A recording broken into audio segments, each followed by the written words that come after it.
पापा आप ठीक हो जाओ और मुझे माफ़ कर दो। हॉस्पिटल के बाहर बैठी नीता आज खुद को बहुत अकेला महसूस कर रही थी।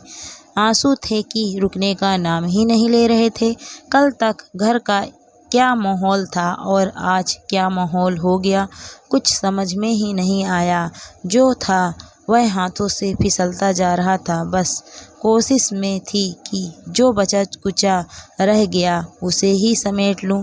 किस्मत कैसे कैसे दिन दिखाती है। कल तक नीता अपनी बेटी निधि की सगाई की तैयारियों में लगी हुई थी, पर आज अपने पति विजय जी को बचाने की कोशिश में जो जिंदगी और मौत के बीच झूल रहे हैं।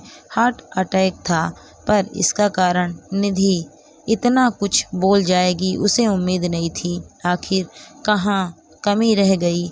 इतने सालों में जो कुछ नीता के साथ बीता था वह सब फ्लैशबैक की तरह उसके सामने आ रहा था। जब नीता अजय की दुल्हन बनकर ससुराल आई थी, अजय के परिवार में उसके माता पिता और उसके 2 छोटे भाई थे, अनिल और विजय। नीता इतनी प्यारी थी कि उसे ससुराल में अपनी जगह बनाने में भी ज़्यादा वक्त नहीं लगा। हर कोई नीता को पसंद करता था और नीता भी सबका ध्यान रखती थी। अजय और अनिल जहां अपने पिता का व्यवसाय देखते थे, वहीं विजय अपनी कॉलेज में पढ़ाई कर रहा था। वह नीता से 3 साल छोटा था, पर नीता से अपने दिल की हर बात शेयर करता था। 1 साल बाद ही नीता एक प्यारी सी बच्ची की माँ बनी। उसका नाम उन्होंने निधि रखा। कुछ साल बाद अनिल की भी शादी हो गई और देवरानी घर आ गई। सब कुछ बहुत अच्छे से चल रहा था। अब पिताजी ने विजय के लिए भी लड़की देखना शुरू कर दिया था। अब तो नीता और उसकी देवरानी को पूरा मौका मिल गया था विजय की टांग खींचने का। आखिर देवर भाभी का रिश्ता होता ही ऐसा है।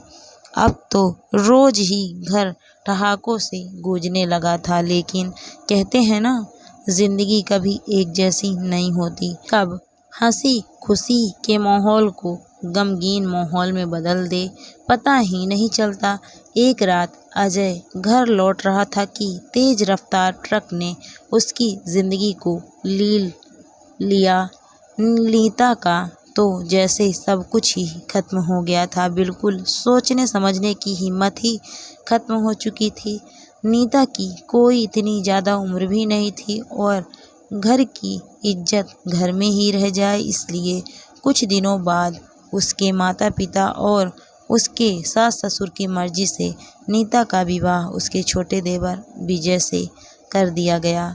लेकिन निधि जहाँ पहले विजय चाचा कहकर उसके आसपास मंडराया करती थी, अब वह उससे दूर रहने लगी थी, चुपचाप सी रहने लगी थी।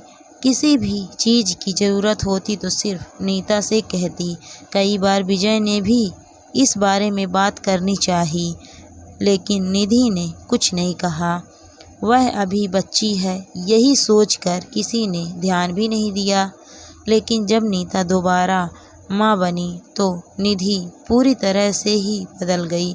उसे ऐसा लगने लगा था कि अब उससे उसकी माँ छीन ली गई है। वह बहुत ही जिद्दी हो गई थी। वह अपनी छोटी बहन राम्या के साथ ढंग से पेश नहीं आती। चीखना चिल्लाना उसकी आदत में शुमार हो चुका था। कई बार वह उस पर हाथ तक उठा देती थी, जिससे परेशान होकर नीता ने निधि को उसकी नानी के पास भेज दिया। इसके बाद तो वह विजय से नफरत ही करने लग गई।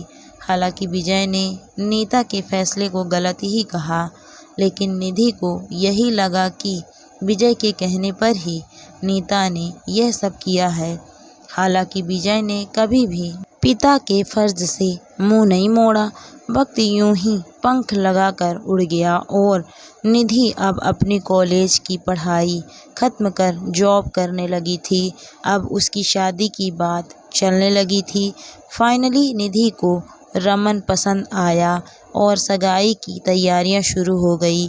नीता सगाई पास ही के गार्डन से करवाना चाहती थी, वहीं निधि सगाई होटल में करवाना चाहती थी। सगाई होटल से हो या गार्डन से, इसी बात को लेकर निधि और नीता में बहस हो गई।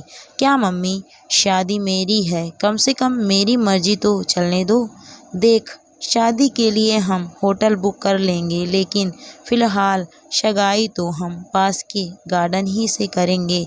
यार, आप प्लीज़ ज़बरदस्ती मत करो, इससे अच्छा तो सगाई घर पर कर लो। निधि, अभी सगाई में इतना खर्च करने की क्या ज़रूरत है। हाँ, मेरे पर तो खर्च करने में आप लोगों का काफ़ी खर्चा हो जाता है। शादी में भी खर्चा क्यों कर रहे हो, किसी सम्मेलन में ही करवा लेते। आपकी तो सिर्फ एक ही बेटी है राम्या, मैं तो कुछ हूँ ही नहीं। अरे, किसने कहा कि तुम हमारी बेटी नहीं हो, तुम तो हमारी लाडली बेटी हो, विजय ने कहा। आप तो रहने ही दीजिए, सब जानती हूँ मैं कि जुबान मेरी माँ की है, लेकिन बोल कौन रहा है।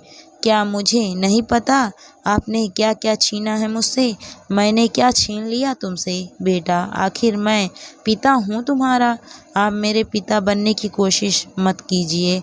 आप शायद भूल रहे हैं कि मैं आपके बड़े भाई की बेटी हूँ, मेरे पिता इस दुनिया में नहीं है। और रही छीनने की बात, आपने मुझसे मेरी माँ तक को छीन लिया। इतना सुनना था कि नीता ने खींचकर एक चांटा निधि के गाल पर जड़ दिया, लेकिन इतने पर भी वह चुप नहीं हुई। आज तक उसके दिल में जो भी भरा था, सारी भड़ास उसने उस समय निकाल दी। थोड़ी देर बाद विजय जी अचानक से गिर गए।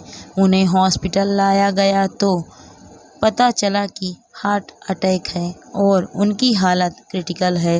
नीता यह सब सोच ही रही थी कि इतने में निधि और राम्या भी हॉस्पिटल आ गईं। उन्हें देखकर नीता ने कहा, निधि, तुम जाओ यहाँ से।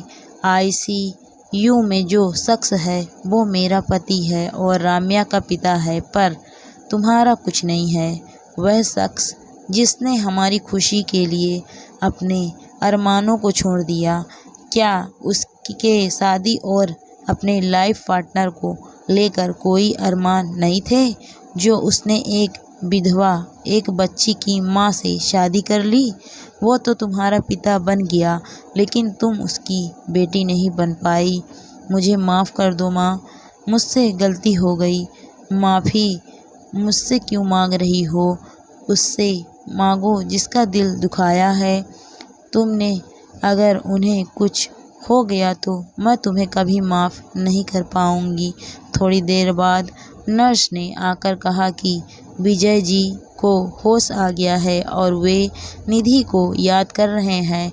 वह कमरे में गई तो विजय जी उसको देखकर मुस्कुरा दिए। निधि, मैं ठीक हूँ बेटा, तुम्हारी सगाई मैं होटल से ही करवाऊँगा, मुझे माफ़ कर दो। पापा, मुझसे गलती हो गई, आप ठीक हो जाओ, बस यही काफ़ी है। निधि के मुंह से अपने लिए पापा सुनकर वह बहुत खुश हुए। बस मेरी बेटी मेरे साथ है, अब तो मैं ठीक हो ही जाऊंगा।